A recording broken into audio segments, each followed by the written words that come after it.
later, Abe is now grown up and a soldier in the 5th Infantry Regiment of the Imperial Guard, tasked to protect the Emperor of Ethiopia. And he finds himself in the 1960s on board a twin-engine jet, headed to Rome on a rare mission, the Olympic Games. Abe arrives in Rome, and together with the other athletes, they board a bus headed towards the athletics village. And as the bus meanders through the streets of Rome, it passes a square, Porta Capena. A sudden murmur ripples through the bus.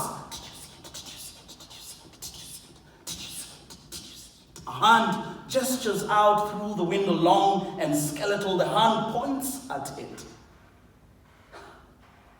The obliques of Axiom.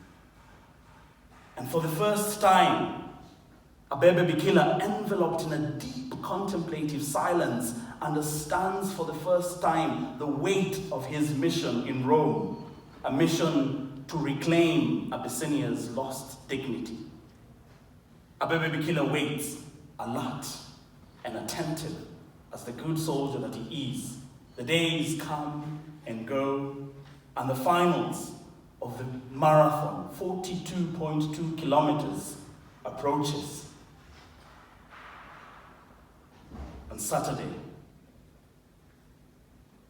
September 6th, 1960, Abebe Bikila takes his starting position, wearing a red short and a green vest.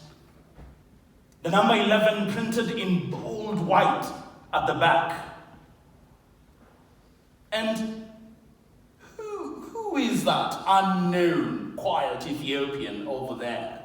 The commentators remark in a voice that is as indifferent as it is patronizing. And all of Abyssinia, seated around their transistor radios, shout, Abe is his name, Abebe Bikila, Asuaye. Yeah. Asuaye. Yeah. His unofficial marathon time is laughed at and dismissed as impossible. I mean, no one, right? No one can beat the Russian Sergei Popov's world record. No one. Abebe is bare feet. His only shoe was completely worn out, and the replacement given to him by the shoe company Adidas was too small and caused him terrible blisters, the runner's plague. And so he resolves to run bare feet just as he trained in the Abyssinian highlands. On Saturday, September 6, 1960, under the raised arm of Marcus Aurelius, the Roman marathon begins. The athletes pour out into the streets of Rome with its variable road surfaces, from sets of cobblestone so rough and square to wide open smooth tarmac. Abebe's strategy is clear: to stay with the race leaders for the first 35 kilometers, don't lead, run from behind, but in the final 10 kilometers, break away and never look back. As the athletes negotiate the 8 kilometers of the Appian Way, lined with cypress trees, darkness descends in the city of Rome.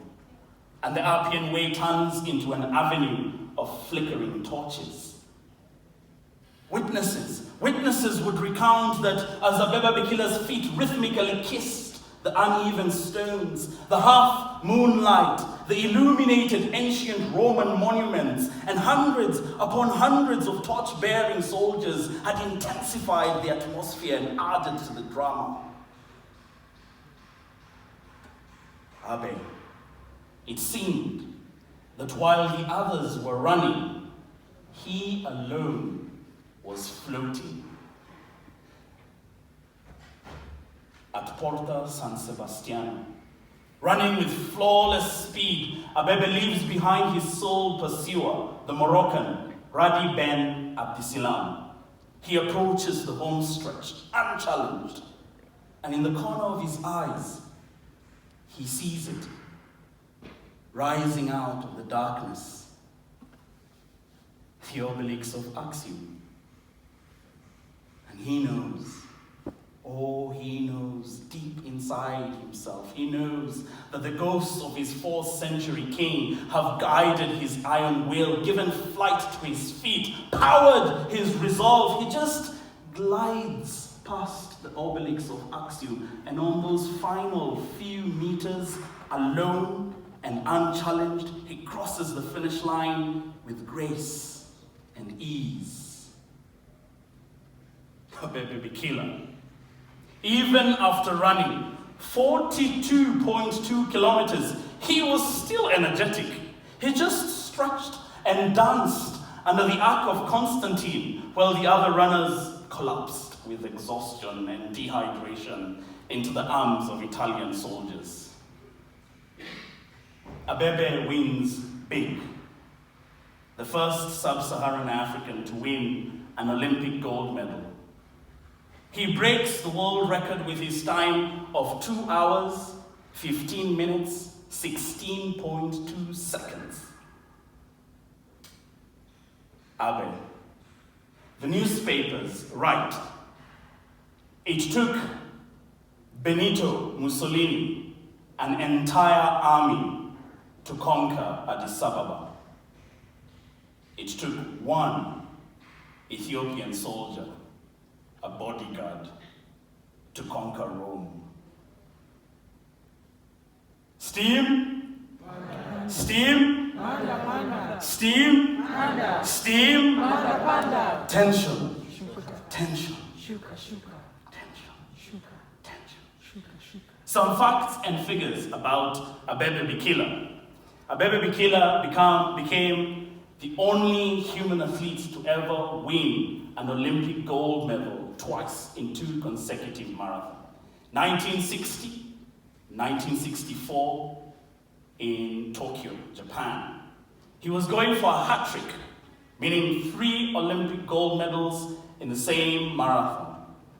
But unfortunately, in the 19th kilometer, he had broken his toe and could not continue. He bowed out of the race and never finished. 3 years later, he got into a bad accident and completely became paralyzed from waist down. And he said, I will win the next marathon on a wheelchair. He never lived to see the next marathon. His funeral was one of the greatest. Everyone gathered, including the emperor, celebrated all across Africa. That was his story.